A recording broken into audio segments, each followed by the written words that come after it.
llegando a los 30 que dicen es el cierre.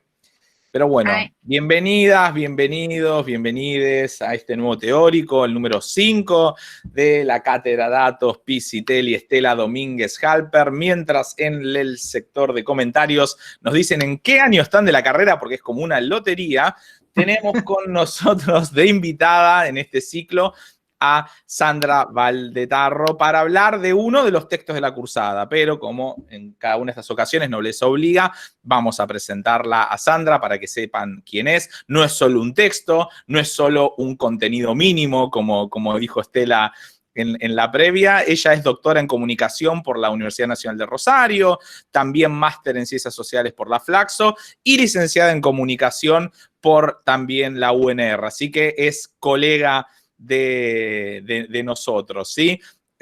Sus investigaciones refieren al análisis epistemológico, cultural y semiótico de los lenguajes contemporáneos. Como dijo muy bien recién, es colega también y amiga de José Luis Fernández y todo el equipo que se extiende por el océano, Carlos Escolari en España, Mon Rodríguez que está en Londres, así que Sandra, muchas gracias por venir. Te damos la bienvenida. La idea es que podamos conversar un poco de tu texto, El virus es el mensaje, que primero lo publicaste en el blog de Carlos Escolari, en Hipermediaciones, y luego quedó en esta compilación muy interesante que se llama El futuro después del COVID, en la cual muchos de ustedes se han aventurado a pensar, bueno, ¿qué va a suceder? Así que El virus es el mensaje, es tu texto. Te damos la palabra para que nos comentes un poco cómo se dio ese escrito. Y después, bueno, tendremos algunas preguntitas para hacerte nosotros con Vicky. Y también los estudiantes invitamos que si leyeron el texto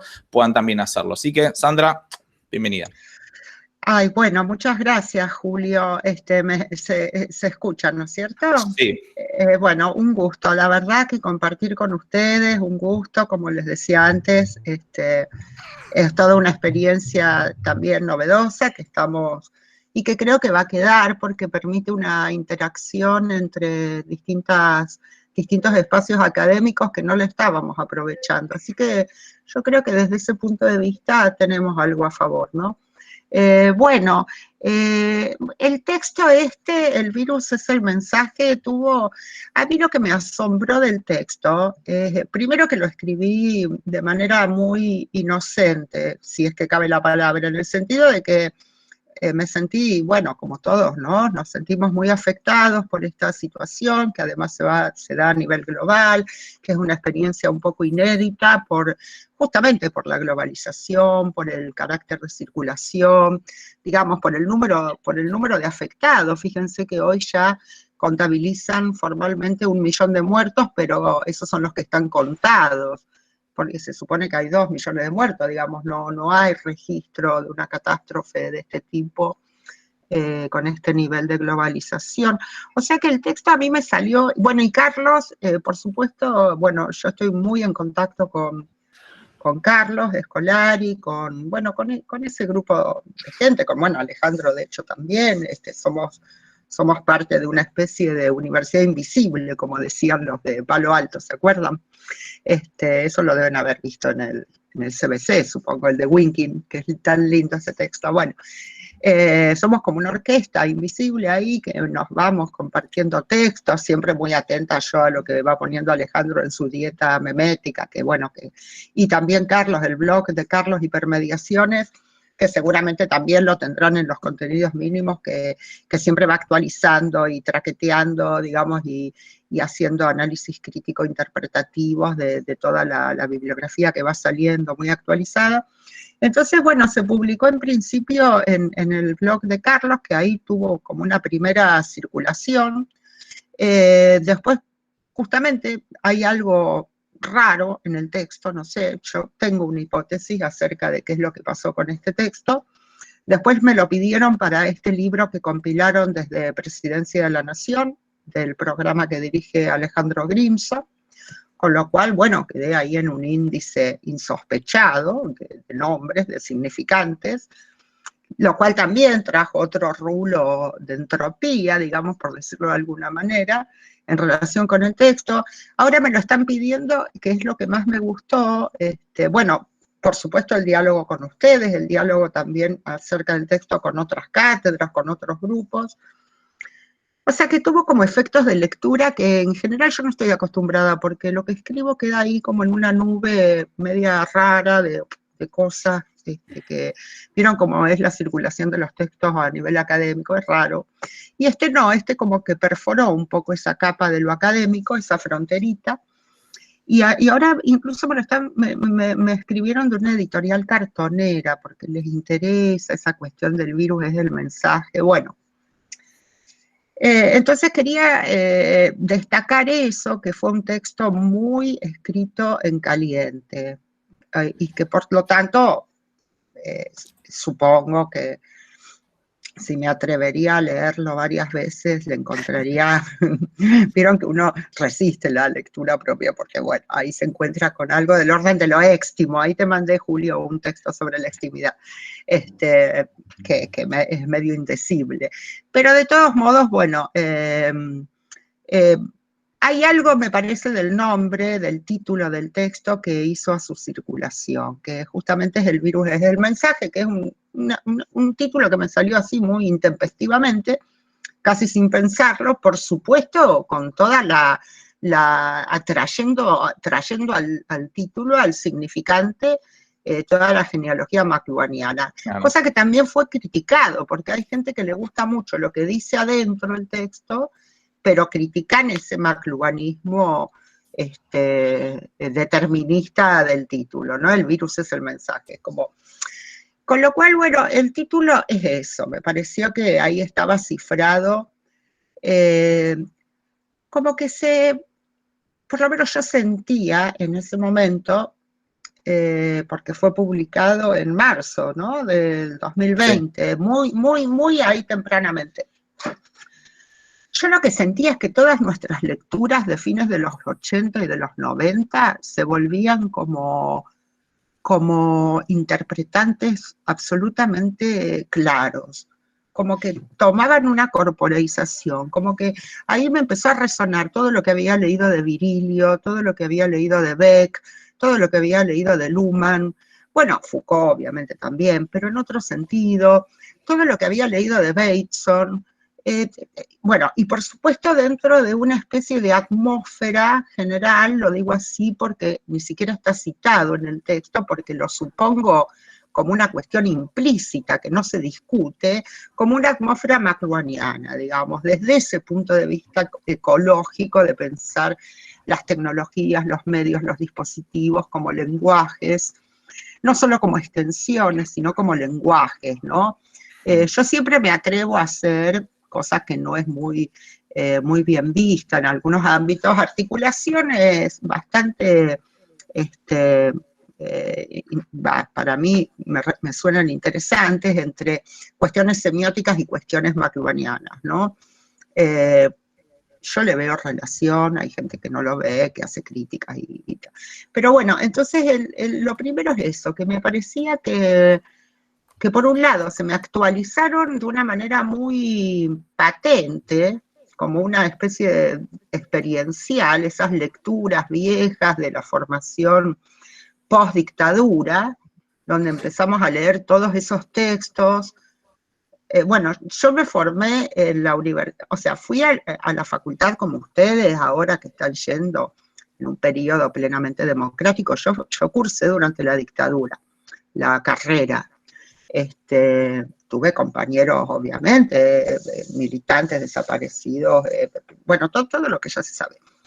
Ese plan de estudio de la carrera bueno, era muy delirante, no había, acá en Rosario, obviamente, ¿no? Pero en la UBA debe haber pasado lo mismo. Entonces, después de la recuperación democrática, claro, se abrió todo un fenomenal campo de estudios de cuestiones que habían estado bastante vedadas, por lo menos para la gente de mi generación, ¿no?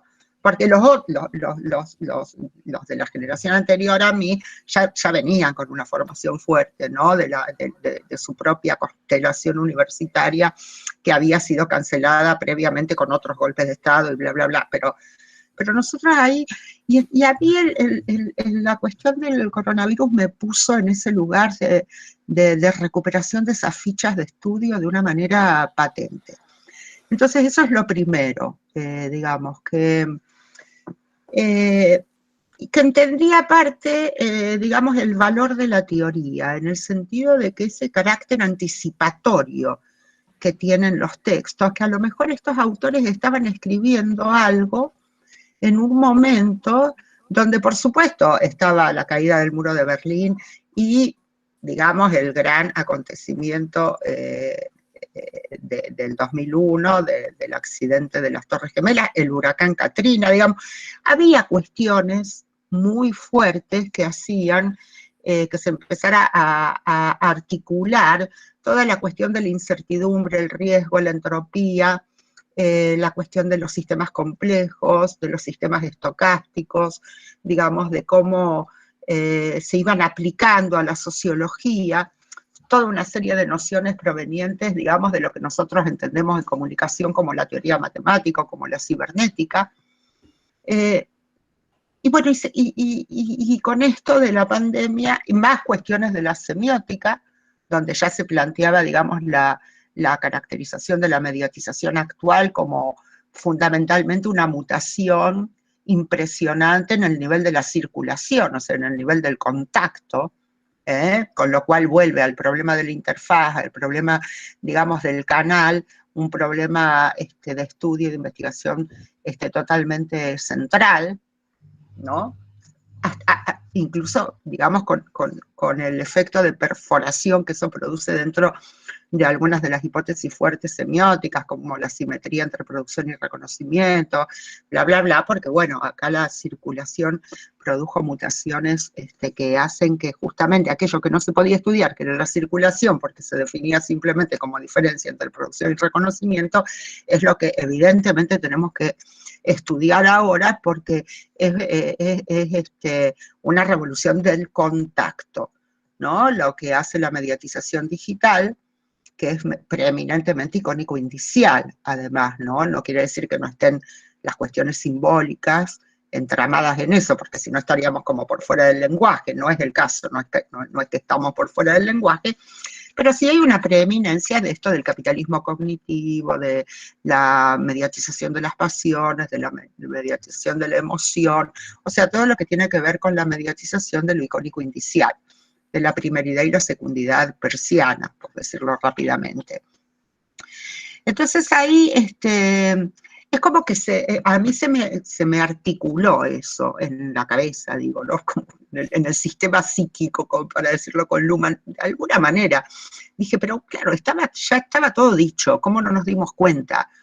Además me dio como una especie de bronca, esto es muy personal lo que les estoy diciendo, el hecho de que décadas y décadas y décadas de entrenamiento catastrofista por parte de nuestros contactos como usuarios de la industria cultural no nos hayan preparado de alguna manera, digamos, para actuar en una situación de este tipo, ¿no? Porque a nivel, digamos, ya nuestro acostumbramiento perceptivo es tan atontado, supongo, que ni siquiera, digamos, toda esa pedagogía que habíamos ido acumulando de décadas y décadas de industria cultural amarillista, catastrofista, de ciencia ficción, digamos, bueno, estaban ahí y de repente pasaron al acto. Entonces, es un texto que va basculando en ese sentido, ¿no? También se me ocurrió, digamos, lo vi patente, algunas cuestiones que no están en el texto, pero que están implícitas, que tienen que ver con esa frontera entre naturaleza, biología y cultura, que es una frontera muy inestable, y que yo creo que esta crisis lo da, digamos, lo pone en evidencia de un modo, con una especie de crueldad por un lado y de simplicidad simultáneamente, ¿no? Que es como que estamos atentando contra lo que Bateson nombraba como la pauta que conecta el mundo de la vida, ¿no? Vieron que Bateson, que no está citado en el texto, les estoy diciendo cosas que pueden ser, digamos, como una constelación, ¿no? Como que uno va asociando. Vieron que Bateson el propósito de Bateson es que es inclasificable también, digamos, como autor, la obra batesoniana, era como descubrir cuál era la pauta que conectaba el mundo de la vida. Que de ahí él trabaja, bueno, yo no sé si lo ven, supongo que en la cátedra lo ven, o en otras cátedras, ¿no? Pasos hacia una ecología de la mente, espíritu y naturaleza, todos esos libros de Bateson, que son muy raros, ¿vieron? Que son raros, como que hay que entrarle. Bueno, como McLuhan es raro también. Son gente rara que piensa de una manera, con una especie de libertad envidiable, ¿no? Más allá de cualquier corset disciplinario. Entonces Bateson estaba pensando ahí cuál era esa pauta que unía el mundo de la vida, y es ahí cuando mete el concepto de información a la manera de la física, ¿no? El concepto de la entropía, digamos, es adosamiento de complejidad, es adosamiento de información. Y eso, claro, son sistemas estocásticos que tienden al desequilibrio, porque más entropía le metes, más al desequilibrio te va. O sea, el sistema es más complejo, está más abierto a la incertidumbre. Y acá yo creo que también me empezó a hacer, a interrogar esta cuestión de que hasta qué punto estamos jugando con esa frontera siempre muy delicada, muy inestable, entre esos subsistemas que son la naturaleza, la biología, la cultura, ¿no? Cómo le estamos metiendo, digamos, esta cuestión que todos estos relatos acerca del origen y luego de la propagación del virus, tienen que ver con ese descuido, con esa cuestión todavía muy antropomórfica de pensar nuestro vínculo con el mundo animal, con el mundo natural, digamos, como si no hubiera consecuencias, ¿no?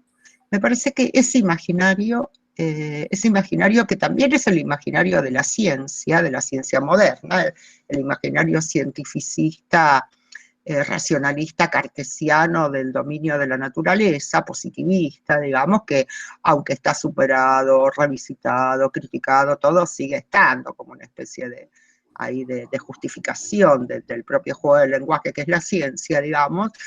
Entonces, es esa doxa que tiene que ver con ese control supuesto de lo humano por sobre otros regímenes de vida, se me presentaba como que, bueno, digamos, acá hay una especie de irresponsabilidad, digamos, en el juego de esa frontera, como si pudiéramos controlar algo, como si pudiéramos controlar que algo no se propague del murciélago al pangolín, del pangolín a no sé qué, ¿se entiende? Y como si nuestros cuerpos en movimiento por todo el planeta no tuvieran consecuencias, como si tuviéramos el control, ¿no? Entonces ahí me parece que eso nos puso ante ese dilema de que efectivamente todos los debates que no están en el texto, pero que evidentemente pueden ser tomados como implícitos del texto, sobre el fin del antropocentrismo me parecen vitales de llevar a cabo, o sobre el vínculo entre lo humano y la máquina, que ustedes tienen un montón de bibliografías seguramente en el seminario, en la cátedra. Bueno, ¿cómo puso en crisis todo eso? Y entonces, bueno, ahí me salió, digamos, la recuperación de Virilio sobre todo, de Virilio, que es quien genera también un autor bastante desmarcado de los límites disciplinarios, es el que inventa la dromología, no sé si la inventa, pero bueno, por lo menos la dromología, que es la ciencia de la velocidad, trabaja ese vector de la velocidad como una especie de patrón organizador de la tardomodernidad, digamos, de la hipermodernidad, digamos. Yo creo que es un autor que se puede ubicar ya dentro de lo que sería la etapa postfordista. Él está viendo todos esos fenómenos desde el modelo de la guerra al modelo de la sociedad y la cultura, y cómo la velocidad produce montones de fenómenos de rupturas de escala, digamos, impresionantes en los modos de vida, ¿no? Entonces ahí, y como también eso hace entrar una cuota de incertidumbre a la vida que es complicada de gestionar, y junto con Virilio lo de Beck también me parecía interesante, de los 90, de la sociedad del riesgo, ahí donde ya están hablando, donde Beck ya está hablando.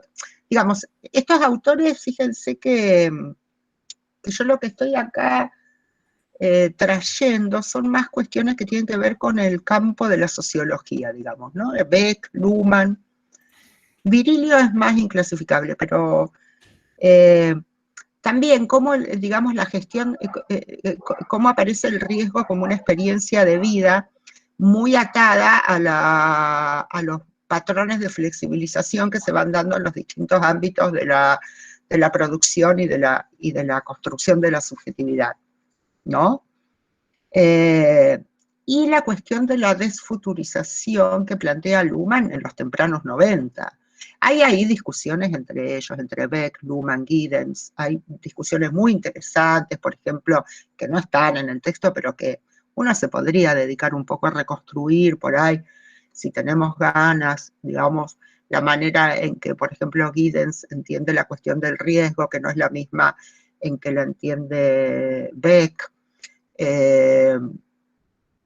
Hay algo que plantea Luhmann, Giddens, que tiene que ver con la distancia de percepción en relación con el riesgo, que es esto de que son riesgos que no es lo mismo un riesgo que una amenaza, digamos, se presentifica, genera una especie de miedo, que tal vez hubiera sido más pertinente para este texto, la cuestión de la amenaza que la del riesgo, porque el riesgo es algo que siempre se lo percibe como diferido, digamos, como que hay una temporalidad del sujeto en relación con el riesgo que implica que ese sujeto puede gestionar algo estratégicamente o tácticamente, depende del punto de vista que tengamos, en relación con ese riesgo que adviene, ¿no? O que está presente como una especie de horizonte. Bueno, son debates dentro de lo que serían las nociones. Y la cuestión de la desfuturización que plantea Luhmann, ¿no? Bueno, Luhmann, ustedes saben que tiene una teoría sistémica muy compleja de la sociedad, sería como el último gran sociólogo sistemático, incluso, digamos, todo su programa de estudios es una fuerte articulación de toda la tradición sociológica y un avance sobre eso, pero bueno, articula con la cibernética, con la teoría de los sistemas complejos, con el funcionalismo y demás. Y justamente él, viendo, digamos, la complejidad creciente de los subsistemas sociales o del sistema social, apunta a esta cuestión de la temporalidad como una construcción social, obviamente, y a la determinación iterativa de los distintos imaginarios que tenemos en nuestro presente sobre el futuro, sobre el pasado y sobre el propio presente. Entonces ahí está planteando, bueno, que en cada presente hay distintos futuros presentes que estamos imaginando y que no son los mismos o que no suelen coincidir con los presentes futuros. O sea, con el presente que se imagina algún futuro y con el futuro que nos imaginamos en este presente. Y que en la medida en que hay más discordancia entre esas construcciones temporales, se produce un efecto de desfuturización, o sea, un efecto de incertidumbre en relación a lo que podría suceder en el futuro. Bueno, eso también me pareció como que lo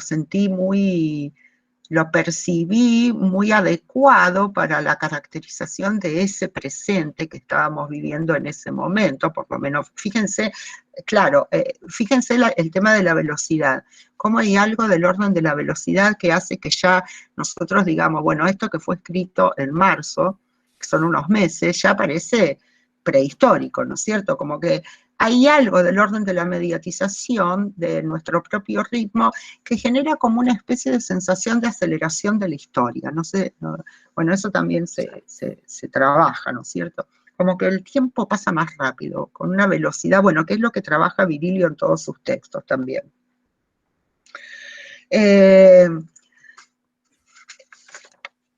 Entonces, hay otro concepto que me parecía interesante de rescatar, que lo trabaja Virilio. Yo creo que todas estas bibliografías constituyen un corpus, o sea, que están articuladas, digamos que hay un aire de familia entre estos conceptos que se pueden de alguna manera vincular, que es el concepto, la noción de horizonte de expectativa que trabaja Virilio, que lo desarrolla más en relación con los textos que escribe cuando fue el atentado de 2001 a las Torres Gemelas, que él ahí ve como una cancelación, digamos, como una... primero porque, bueno, el atentado de las Torres Gemelas puso en evidencia la confusión reinante en la cultura entre accidente y atentado. Vieron que la gramática del atentado previó, digo, porque me parece que hay una estrategia ahí, obviamente, está medio demostrado, y pese a todas las teorías conspirativas, está bastante demostrado que hubo una estrategia ahí de puesta en escena.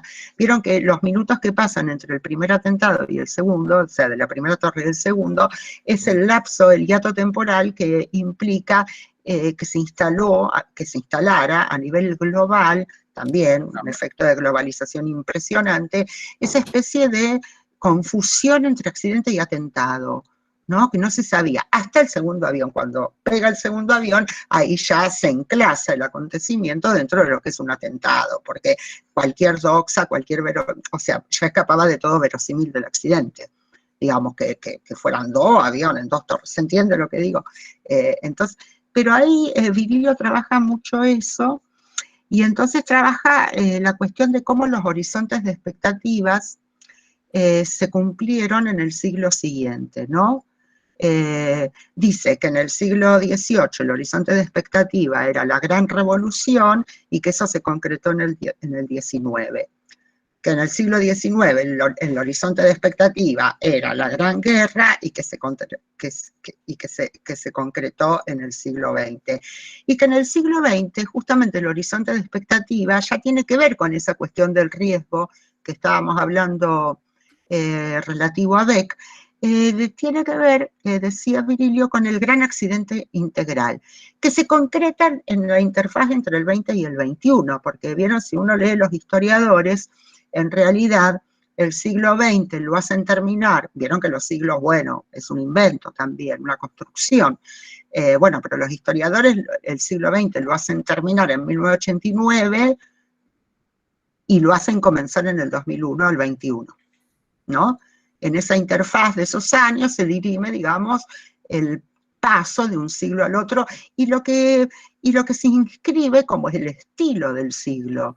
¿Vieron? Hay como un significante que se va desbrozando ahí, como una traza, como una asignatura, que es esta cuestión del gran accidente integral, que Virilio lo ve y dice, bueno, esa fue la gran fantasmática del siglo XX, que se va a producir en el siglo XXI y efectivamente parecen como brujos, digamos, parece como que son, se entiende como que hay algo que van adelantando en la teoría, que van punzando, más parecido al campo del arte que al de la gran, al de la literatura crítica, ¿no? Bueno, entonces, esas cuestiones me parecían que estaban muy presentes en la cuestión de la pandemia. Y bueno, sumado a esto, a mí lo que me parece es que la condición de posibilidad de este accidente integral que lima la frontera o que de alguna manera amenaza esa frontera entre lo biológico, o sea, del mundo de la vida, de la pauta que conecta el mundo de la vida, es la mediatización icónico-indicial y la velocidad del contacto, ¿no? Que no podría haber sido si no es, digamos, por un tema de comunicación, digamos, de velocidad de las comunicaciones, de impresionante circulación de los cuerpos a nivel global, de mutaciones temporales producidas por la digitalización, y que no podría haber sucedido sin esa condición de posibilidad. Yo lo veo, a lo mejor es medio determinista lo que digo, ¿no? Pero para mí hay algo de la mutación del contacto que produce la revolución de Internet, que es la mutación justamente en la revolución de la circulación y del contacto, que hace al contagio, que hace la circulación del contagio. Entonces, entre el contacto y el contagio, me parece que hay una raíz común y que uno es posibilidad del otro. No podría haber este nivel de contagio sin este nivel de contacto.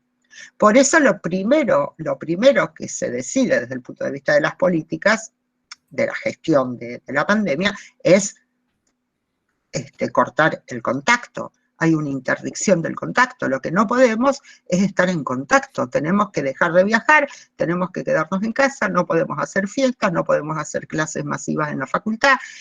Podemos estar en la misma temporalidad, pero para nada compartir el mismo espacio físico. O sea, ¿qué se suspende? Se suspende el cuerpo, los contactos corporales de todo tipo.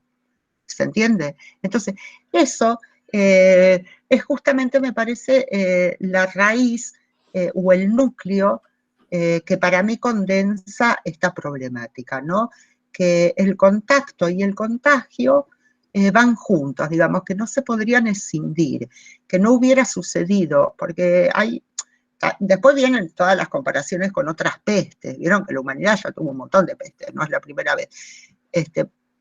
Pero claro, acá lo que se agrega es esta impresionante complejidad que tiene que ver con la digitalización y el nivel de circulación de los cuerpos a nivel global.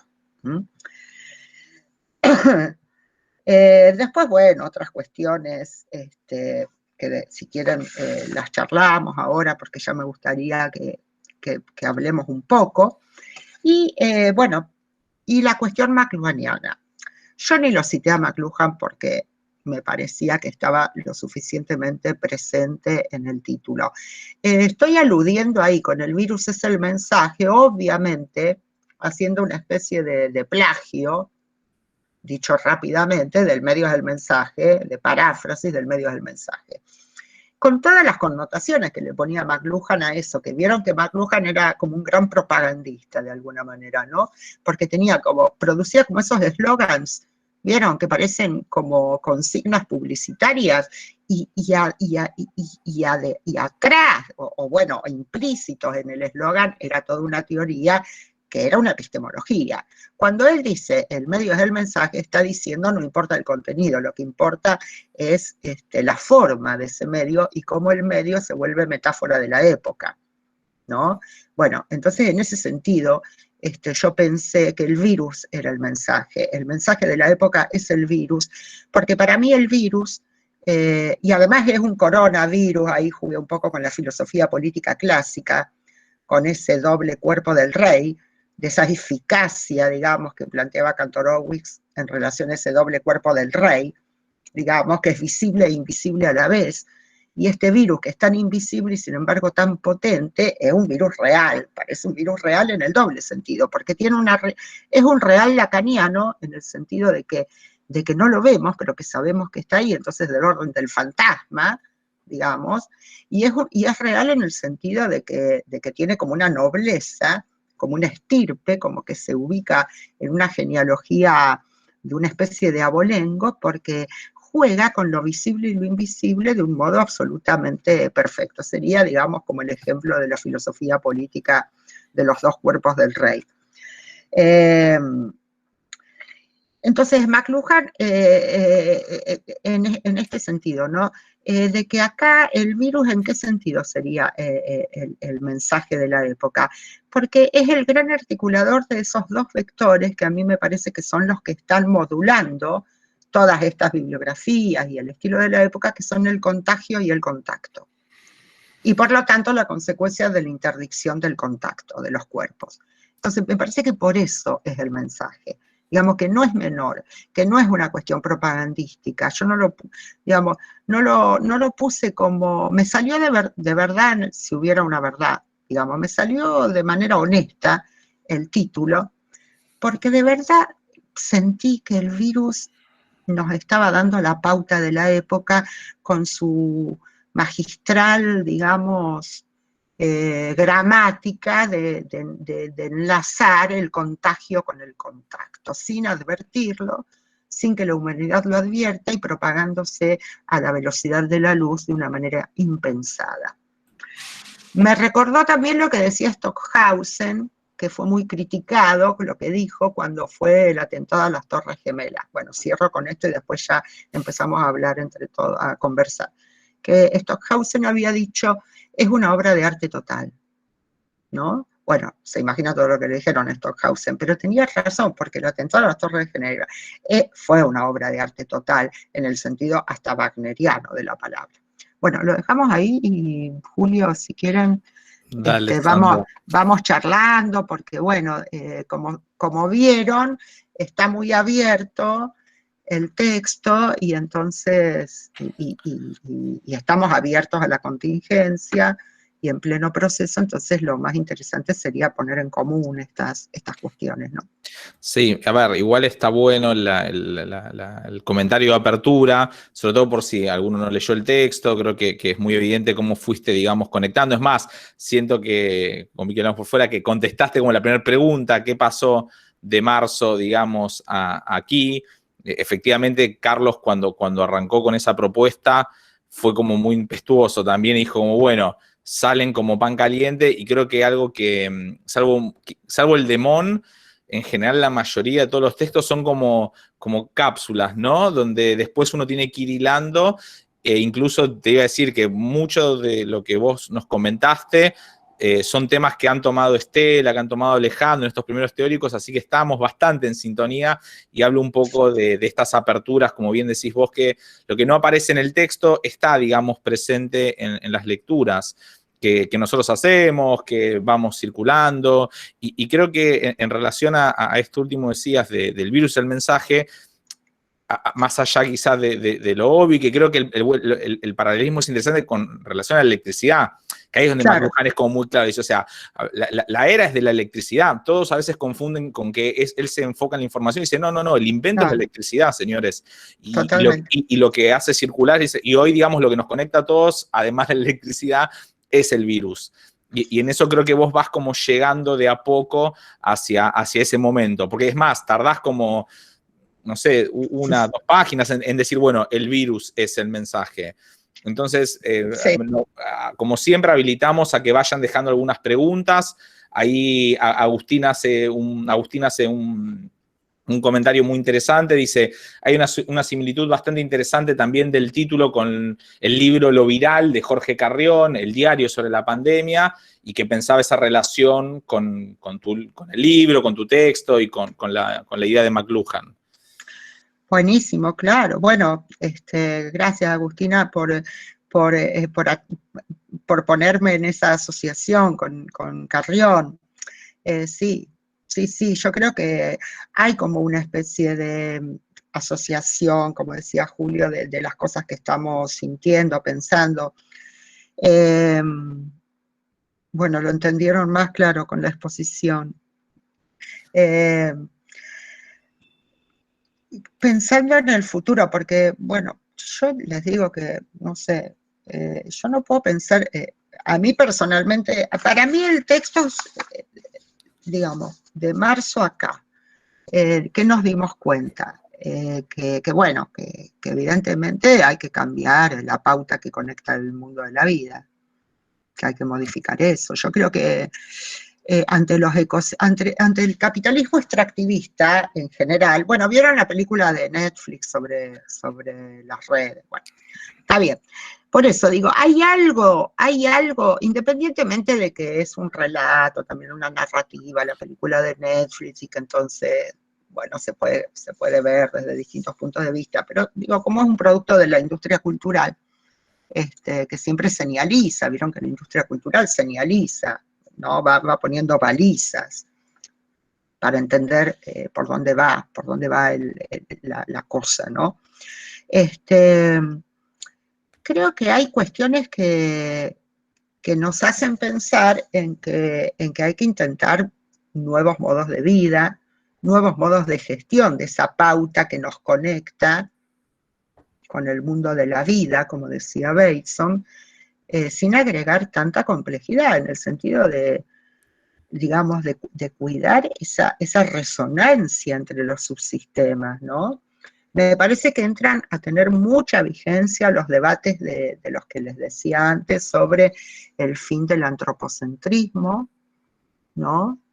Mucha vigencia los debates sobre la individuación de la técnica, Simondon, ese tipo de autores. Creo que hay que empezar a leer con mucha atención, digamos, esos diagnósticos, qué es lo que se está jugando ahí. Yo, particularmente por lo que voy leyendo,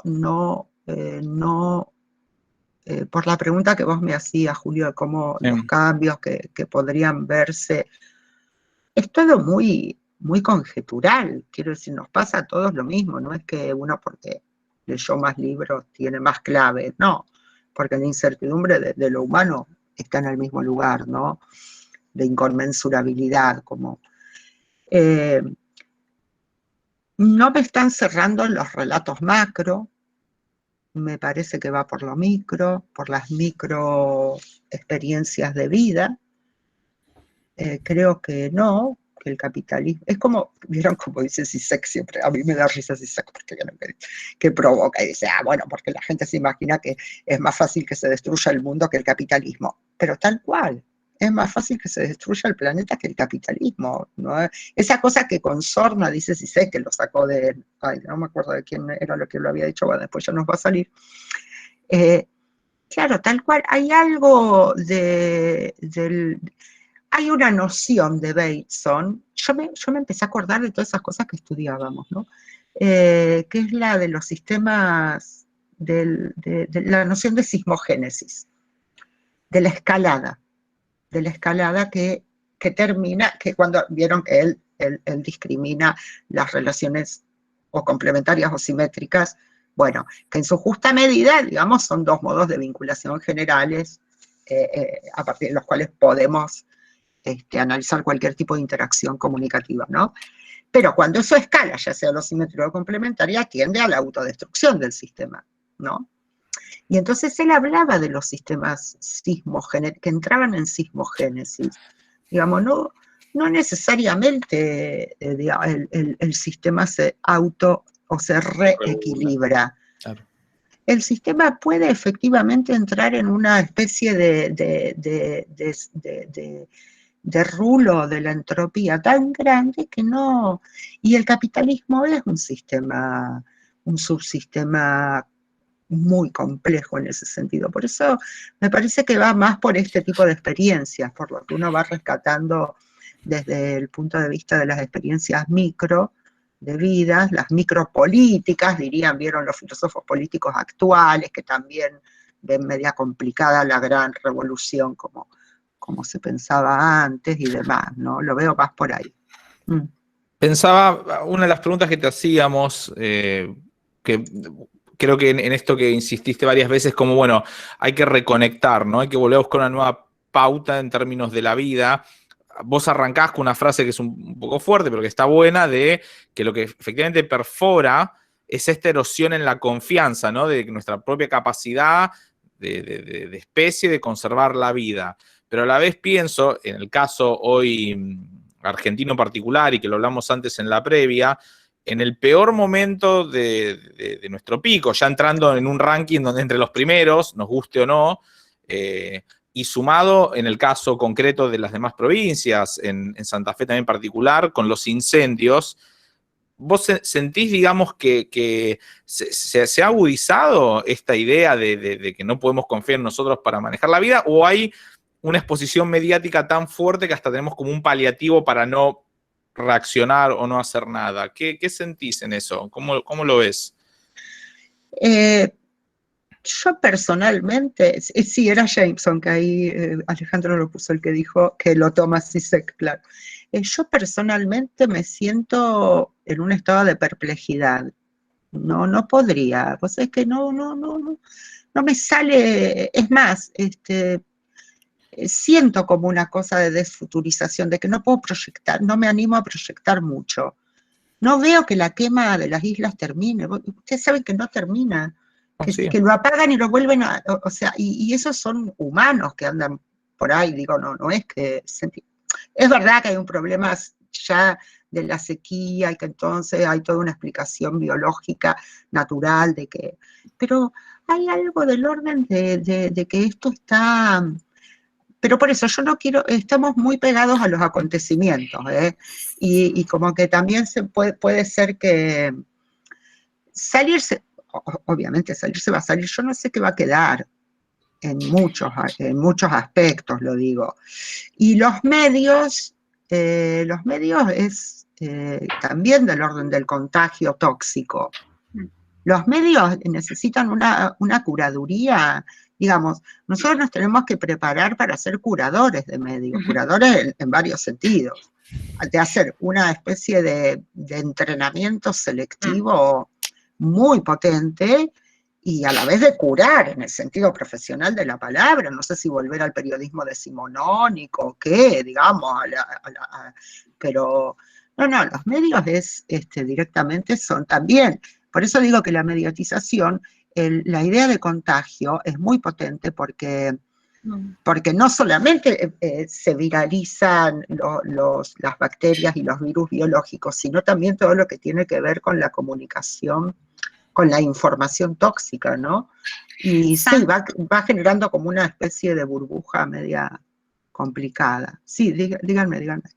No, ahí quiero retomar dos mensajes de dos estudiantes que mencionaban algo lo que hablabas recién, un poco sobre esto, que las quemas no van a parar y un poco como esta idea caótica de este presente. Una estudiante dice que en Ecología de los Medios, y de Scolari, pero también de McLuhan, hace un juego con la idea del caos y el desorden, del mess, sí, ¿no? De la palabra en inglés, y se refiere a una era de caos, ¿no? De una de las interpretaciones de su aforismo, the medium is the message, hablando de esta palabra. Y pone, el virus es el mensaje, el virus es el caos. Y justo retomo otra participación de otra estudiante que además comparte un link de París está planeando convertirse en una ciudad de 15 minutos, ¿no? Para que todo lo que tengas esté en un radio de 15 minutos de acceso. Me parece interesante estas dos cuestiones que van mencionando los estudiantes acá en el chat y lo quería traer en colación a esto que vos decías.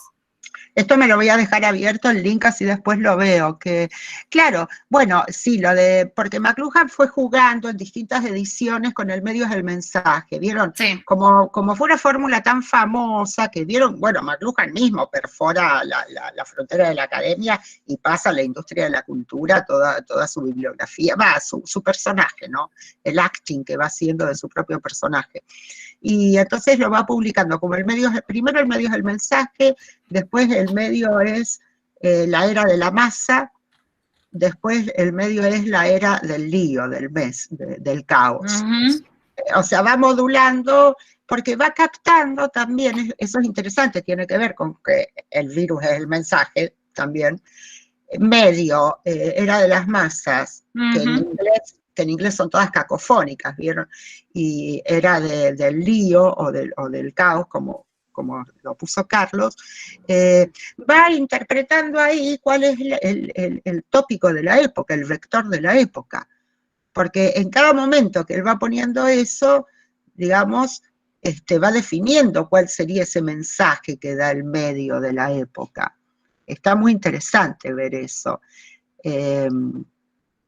Y bueno, y esto de París, también hay que pensar, claro, cómo va a cambiar la planificación de la vida en su conjunto, desde lo urbanístico, lo arquitectónico, lo privado, lo íntimo, todo.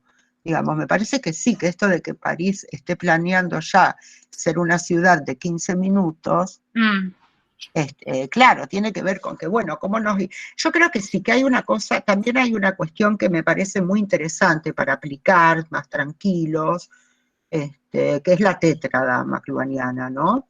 La tétrada. Ver, bueno, qué se recupera. Vieron que McLuhan en Leyes de los Medios trabaja, digamos, con esas tétradas, porque justamente él ahí se acuerda que está haciendo una revisión de su propia obra, porque siempre lo acusan de que no es cientificista, Y entonces, bueno, una ciencia tiene que tener leyes, dice, se pone a ver todo, bla, bla, bla, todo lo que escribe, dice, y encuentra 4 leyes de su propia producción, que es la famosa tetradat. Bueno, entonces, cuando cualquier medio, tecnología, dispositivo, cualquier cosa, vieron que para McLuhan cualquier cosa es medio, todo es medio, todo. Bueno, entonces también eso. Entonces va analizando de cualquier cosa que recupera, que vuelve obsoleto, que invierte y que extiende. Entonces, es un campo de efectos de sentido de cada cuestión. Entonces, si uno pusiera ahí, tendríamos que hacer un ejercicio intercátedras, por ejemplo, una investigación de distintas tétradas sobre el virus. A ver qué nos sale, porque es un buen ejercicio. Por ejemplo, McLuhan, en Leyes de los Medios, si ustedes lo releen, se van a encontrar con que, porque es una cuestión heurística, digamos, ¿no? Se van a encontrar con que hace varias tétradas de la misma cosa, porque es tan interpretativo, y depende tanto de lo que él trabajaba también, de la Gestalt, ¿no? Como figura y fondo, qué es lo que te hace fondo en un momento, qué viene como figura, es como un movimiento, ¿no? De resonancias. Entonces habría que ensayar tetra, pero lo que sí es seguro que algo va a terminar. Por ejemplo, para mí lo que va a terminar es la masa. Nosotros no vamos a tener más experiencias de masa, de multitudes. O sea, a no ser que sean movilizaciones espontáneas, ¿vieron? Cuando nos enojamos y vamos a la calle todos juntos, pase lo que pase. Pero los recitales de rock o cualquier tipo de recital, o los bailes de cumbia, o las multitudes en la cancha, o las movilizaciones del 24 de marzo, que ya son como grandes performances, o la marcha de las mujeres. Digamos, ya está, olvidémonos, no hay más, no va a haber. O sea, la era de las masas de algún modo termina, para mí. O sea, de esa experiencia tan particular que era estar en contacto de los muchos con los muchos. Cuando entras a la multitud, cuando entras, más en el sentido spinociano, lo digo, no en tanto freudiano de la psicología de las masas, porque ahí hay alienación, pero digamos, más en el sentido spinociano del conatus, del contacto de los cuerpos entre sí, que uno entra y sale, obviamente, de eso, ¿no? Bueno, eso... a mí me da la impresión que ciertas experiencias con el cuerpo que involucran muchos cuerpos, bueno, la propia experiencia del cuerpo con otros cuerpos ya está vedada, ¿eh? Entonces vieron que es muy famoso el sexting y todo eso, muy famoso, no sé si muy famoso, pero es una práctica que por lo menos empezó a circular como discurso, no sé, como práctica, pero bueno. Entonces, eso va a estar vedado, no sé por cuánto tiempo, pero la experiencia de la muchedumbre, que es una experiencia bien del siglo XX, de esto que decía Virilio, ese horizonte de expectativas de la gran revolución, eso que vio Kant en 1789 cuando le preguntan qué es la revolución, y Kant dice, es esa tendencia moral de la multitud en la calle, ¿no? Que se va repitiendo en la historia, que inaugura el discurso de la modernidad, inaugura lo moderno también eso, ¿no? El texto ese de Kant, que es la revolución, que es maravilloso, que acompaña al otro, que es la ilustración. Son las dos cosas lo que definen la modernidad, la ilustración y la revolución, ¿no? Pues nosotros tendemos a creer que la modernidad es solo la ilustración. No, la modernidad es la revolución también. Esa experiencia, no sé, si nosotros hiciéramos, bueno, habría, para no descompensar, porque si no nos quedaríamos con miradas muy apocalípticas, como que el libro de Eco se vuelve famoso de nuevo, Apocalípticos Integrados, va a haber súper pesimistas y optimistas así, inocentes. Entonces la tétrada me parece que es un aviso, como una especie de terapia contra eso, contra caer en el escepticismo radical o, digamos, en el optimismo inocente, por decirlo de alguna manera, o cómplice del sistema. Porque siempre tenés que tener esos 4 niveles, esos 4 momentos que se dan en simultaneidad. ¿Qué es lo que vuelve obsoleto? ¿Qué es lo que extiende? ¿Qué es lo que invierte? ¿Y qué es lo que recupera del pasado que ya no estaba presente? Y ahí se arma, digamos, un poco la señalización de lo que podríamos llegar a vislumbrar como pasaje. Es evidente que es un punto de pasaje. Verón diría, si estuviera vivo, supongo que diría, nunca se sabe qué diría Verón, pero bueno, una ruptura de escala, es una ruptura de escala, espacio-temporal, es una ruptura de escala. A mí hay un libro también que yo también me vino porque, claro, te hace venir cosas todo esto. El libro, que también es un denostado total, que lo critican todo, y para mí es brillante, que es el de Bunge, un libro que se llama Emergencia y Convergencia. Bueno, ya está, ahí dice todo Bunge, que, bueno, vieron que Bunge, o sea, todo esto que estamos hablando para Bunge sería una cosa, una pseudociencia cercano a la magia, una habladuría, ¿no? Una cháchara, como dijo Guzmán, una zaraza sin sentido. Que a lo mejor lo es, efectivamente lo es, vieron que yo les dije para mí. Pero, bueno, ese libro, Emergencia y Convergencia, hay que leerlo atentamente también, porque ahí da la clave también de la vida de los sistemas. Entonces, no sé, a mí me parece que la tétrada puede llegar a ayudarnos como una especie de instrumento metodológico para ir viendo y ubicando fenómenos que seguramente van a ir apareciendo, e ir detectando aquello que aparece como novedad y se va instalando, aquello que se vuelve obsoleto, aquello que se recupera de otras épocas que ya la mediatización anterior había hecho caducar, qué es lo que se extiende, qué es lo que se invierte en su propia lógica a la manera de un sistema, digamos, sismogenético. Me parece interesante lo de la tétrada en ese sentido y que nos evitaría caer en reduccionismo de un lado y del otro, ¿no? Pero es una indicación simplemente metodológica y técnica, no tengo idea, no sé. Yo por ahora estoy en un estado como de perplejidad todavía.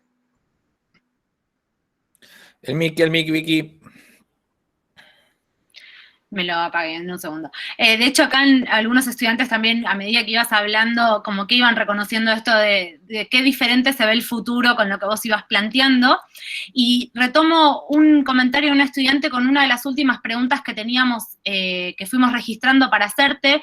La estudiante habla del surgimiento de diferentes movimientos juveniles como el Black Lives Matter o inclusive la figura de Greta Thunberg al calor de esto que se comenta como la destrucción de la naturaleza, es lo que comentaba la estudiante, y en relación a la quema de humedales, y pregunta, ¿no plantea una experiencia de nuevas generaciones que cuestionan este capitalismo voraz, extractivista, racista, por ejemplo, ¿no? Como para seguir pensándolo, y nosotros lo uníamos con nuestra pregunta sobre qué vínculo encontrabas vos entre la idea de la sociedad de riesgo con la sociedad de control y también la sociedad bajo la economía de la atención, ¿no? Y agregábamos también esta idea de la sociedad de la incertidumbre que está planteado por Jorge Altamira. No sé si quizás un poco la pregunta se hace más grande de lo que habíamos pensado, pero sí. Podemos unir algunas de estas ideas también pensando, ¿no? en estas ideas de lo que vos planteabas como el futuro posible también, las sociedades, salir de la masa, ¿no? Yo la cuestión esta del cambio generacional que está planteando Belén, totalmente. Yo creo que sí. Que es inminente, digamos, que las nuevas generaciones, las generaciones jóvenes, ya está, ya es otro mundo, o sea, que tienen que hacer un ejercicio, van a hacer indefectiblemente un ejercicio de imaginación de otros modos de vida.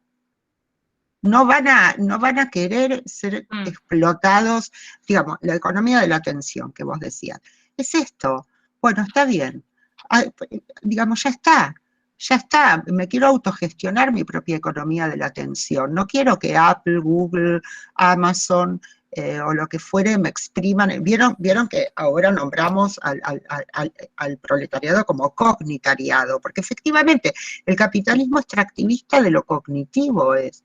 O sea, ya está. Yo creo que sí, que son ustedes, que son los jóvenes los que van a intentar esas nuevas formas de vida. No hay nada que hacer en otro sentido.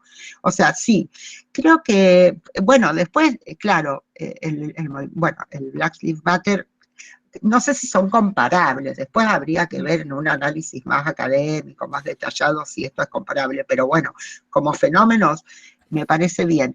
Lo de Greta también, fíjense que Greta, aparte de ser muy joven, tiene un TOC. Es muy llamativo también todo. Hay algo de la diferencia, es una complejidad distinta lo que plantean estos líderes. ¿Se entiende? Ahí hay algo que tenemos que empezar a estudiar desde el punto de vista de la construcción de lo subjetivo también. ¿Mm? Porque es muy particular el caso de Greta. No sé si es comparable, sí como fenómenos sociales, culturales fuertes, pero en el de Greta me parece que se juega más la cuestión de la juventud y de esa diferencia radical con la alteridad, con lo joven, que me parece que va por ahí. Y después esta otra pregunta de Agustín no entiendo cómo sería. Ah, sí, que ya tuvimos muchas rupturas de escala con otras pestes. Sí, hola, Agustín. Ahí está, no, porque a veces no me explico bien. Lo que yo quiero decir es que de repente, o sea, cuando se ven otras pestes, por ejemplo, la última gran peste, la del 18, digamos, o sea, el tema de la masa, por ejemplo, que vos estabas planteando y esas cosas, que a mí me asustan bastante, que no haya más, digo. Que no haya más, claro. Claro, pero no pasó. O sea, la gente se volvió a encontrar. Habrá pasado un tiempo que le costó adaptarse, pero la gente se volvió a encontrar, o sea, volvió al contacto. Digo yo porque, o sea, si nosotros acá somos ahora 121 personas, ¿no? Y de alguna manera todos militan la comunicación, militan la cultura, no sé, militan las cabezas de donde se les ocurra. Yo inevitablemente, y eso que soy una persona que trato de seguir a Spinetta pensando que el mañana es mejor, no solamente que el pasado y ser un nostálgico, pero digo, yo voy a militar por el pasado, entonces, porque no me queda otra, porque la vida es en contacto, es en masa, porque esto virtual y es una truchada al lado de que nos estemos viendo, y claro, no permitiría que eso pase, es un futuro devastador, o sea. Es un futuro devastador, eso. Sí. Y como que a veces decimos, bueno, sí, saltamos a otro mundo, y es como que le estamos dando todos el estatus de salto a otro mundo. Podríamos decir es una pausa, pero siento que todos tenemos ganas de hacer un mundo nuevo, porque el anterior era una porquería, pero los que van a hacer el mundo nuevo, no sé si son menos que los que hicieron el mundo viejo, menos manos todavía, no más, menos, con más poder concentrado, y van a hacer uno peor, no van a hacer uno mejor. Bueno, por eso, bueno, es un dilema, yo sí, qué sé yo, no sé los demás qué opinan, pero está todo eso abierto. Bueno, la desfuturización tiene que ver con eso también, con que el futuro está muy abierto, ¿se entiende? Vieron que cuando, a lo mejor en otra, siempre el futuro es una construcción, digamos. Por eso ahí tendríamos que leer los textos de Luhmann. Bueno, el de confianza también, el libro sobre la confianza de Niklas Luhmann es ideal para estos temas también. Y el de las temporalidades también, porque, digamos, toda temporalidad es una construcción cultural, subjetiva y demás, ¿no? Epocal, social. Pero hay épocas en que se percibe un imaginario más tranquilizador del futuro, ¿no? Hubo épocas del capitalismo donde se percibía, o donde incluso el futuro no estaba ni siquiera cuestionado porque era así, ¿no? Hay que ver en los textos, porque eso se reconstruye todo a partir de análisis discursivos, de documentos. Y ahora está como muy abierto el futuro, muy desfuturizado, en el sentido de que caben muchas maneras de imaginarse el futuro y una contingencia, una incertidumbre radical en relación con eso. Después la realidad del virus es lo real lacaniano en el sentido estricto de la palabra, porque es eso que no vemos y que se viene, porque el virus recién, o sea, faltan 70.000 millones de personas que se contagian y no hay vacuna. Está bien, todos tenemos libertad de contagio, nos podemos reunir, podemos hacer fiesta, podemos ir a una masa, una muchedumbre, podemos ir a la movilización, todo. Cada uno tiene la libertad de contagio que quiera. No sé si tenemos la libertad de contagiar a los otros, eso ya es más delicado. Pero sí de contagiarnos, si nos queremos contagiar, bueno, qué sé yo, cada uno hace lo que quiere, ¿no? Como en otros órdenes. Pero el tema es que todavía el virus está en pleno desarrollo, como se decía en la tele. Está en pleno desarrollo. Y no hay y la vacuna, vieron todo digamos, vieron por ejemplo, las declaraciones de Bill Gates, que es uno de los millonarios del mundo que pone dinero para las vacunas, y eso se ve que está preocupado en serio, no sé. Y él dice, miren, con la política actual de Estados Unidos, en el 2021 recién va a ser para los países desarrollados, y en el 2022 va a ser para el subdesarrollo, con suerte. No, claro que el subdesarrollo para un enunciador Bill Gates es África. Nosotros vieron que estamos en una posición que de rebote caen cosas. Por ejemplo, Argentina seguramente que va a acceder más rápido que África a la vacuna, pero bueno, es así. Una cosa es la libertad de contagio y otra cosa es la realidad del virus.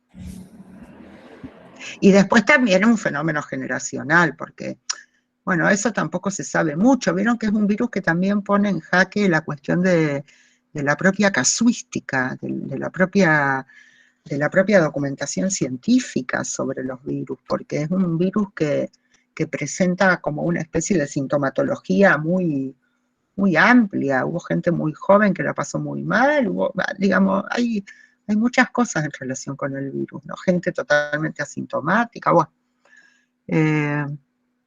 Con autos volando y terminó siendo con despidos a distancia como el papá de Martin. Claro. El futuro era con autitos volando, tal cual. Bueno,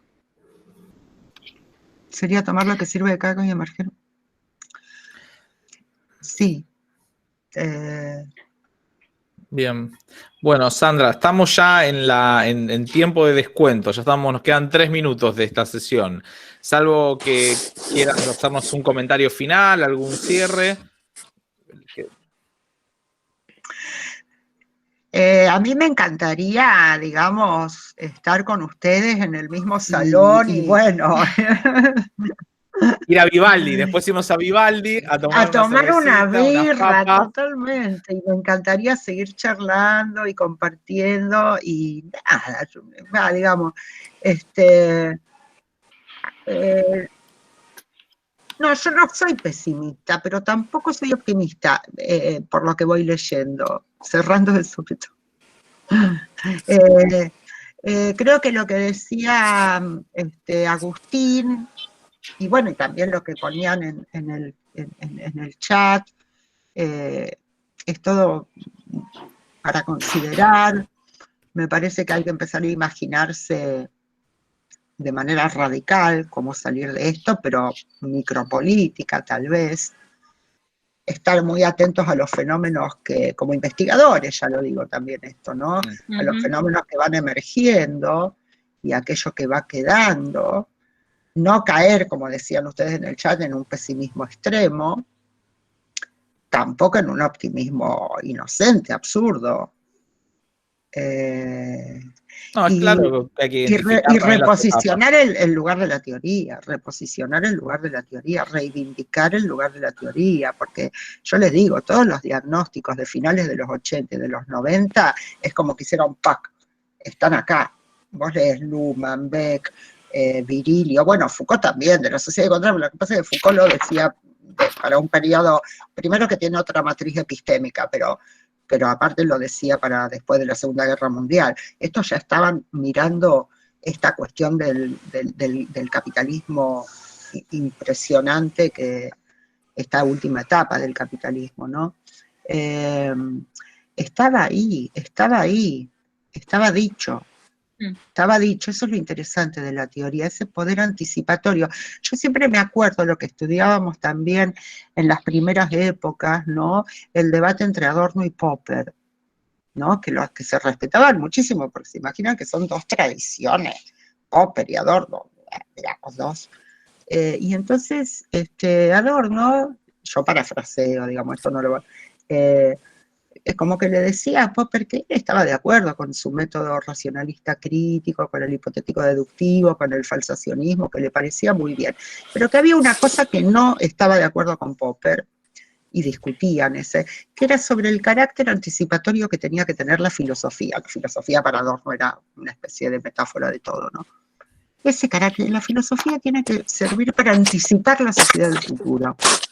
Y eso en Popper no estaba, porque Popper justamente estaba muy preocupado por los métodos de justificación, o sea, por cómo hacer que la ciencia se mantenga como juego de lenguaje, que no se extinga por el problema del inductivismo, el deductivismo y todo eso, ¿no?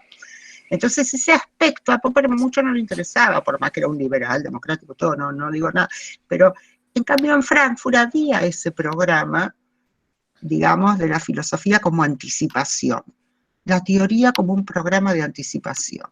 Eso creo que hay que volver a pensarlo, ese carácter anticipatorio. Sandra, bueno, mira, como decía Julito, ya llegó el tiempo, pero quería decir un par de comentarios. Primero, agradecerte muchísimo que estuvieras acá. Los chicos han valorado muchísimo tu presencia.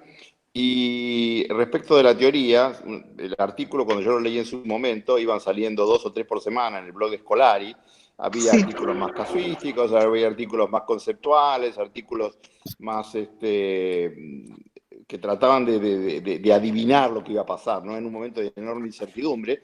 Pasaron 6 meses, que son 6.000 años y son nada.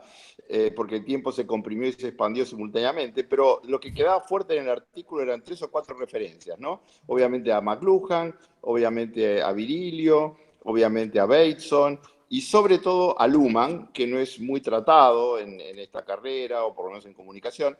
Y lo de Luhmann era clarísimo, porque te decía, él veía, en el futuro podía haber 2 alternativas, ¿no? Hablaba de presente de futuro, etc. Él decía, puede haber un futuro. Puede haber un futuro, muchos futuros, y eso estamos hablando ahí de futurizar, pero puede haber ningún futuro, y ahí hablamos de desfuturizar. Entonces lo que tenemos que hacer ahora es refuturizar, y en ese sentido hay que sí revalorar el punto de la teoría, la capacidad anticipatoria. ¿Sabes una de las cosas más simpáticas de estos 6 meses? Le ha pasado a mucha gente como nosotros, que volvimos a las bibliotecas.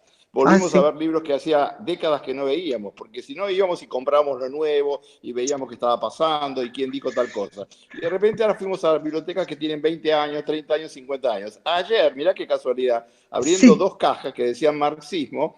Una, bueno, sí, era marxismo, era Gramsci, era Lenin, Althusser, etc. Pero la otra decía marxismo, no, y era Adorno, era Habermas, era Benjamin, era la Escuela de Frankfurt, ¿no? Todo Frankfurt. Los puse todos juntitos ahí, y entonces tenía los de Adorno, los de Horkheimer, los de Benjamin, y hay muchísimo para sacar ahí. Chicos, creo que la visita de Sandra fue una enorme oportunidad de tender un puente entre el pasado y el futuro, entre los pensadores del futuro y el futuro de los pensadores. Muchísimas gracias, Sandra, y esperamos verte pronto.